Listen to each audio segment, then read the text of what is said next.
As good ministers that we should be, good disciples of Jesus Christ, we should understand and have empathy for every person.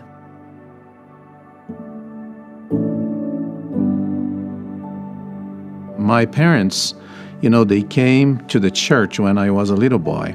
They were good people, but they had the worldly habits.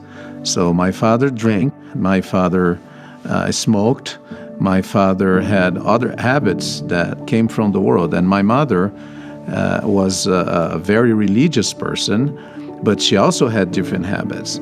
So what really helped them to stay in the church was the group of people in our little branch that embraced us, helped us, loved us. We would receive visits every other week from someone in the church. We would be invited to family home evenings in their homes. They made everything possible to embrace us and to bring us together in that new environment.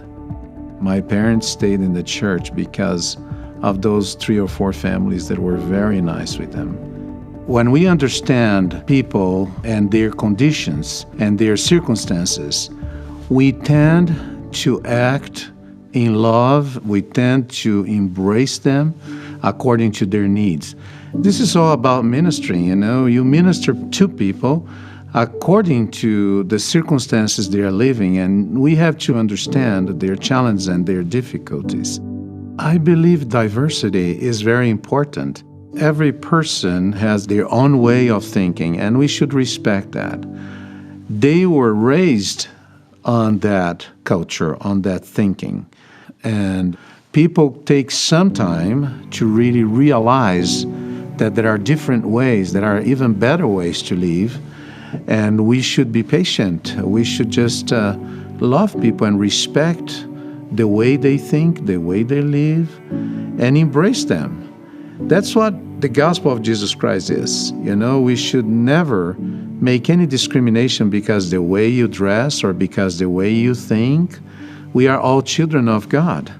We come from the same spiritual root, but we were put in here on this earth in different circumstances, and we don't blame each other because of that. I think the Lord knows better, and probably we were put in certain conditions because we need that experience to grow. And we should embrace all this. We should learn from the different ways people are, the different ways people think, and live with that and try to learn and improve ourselves.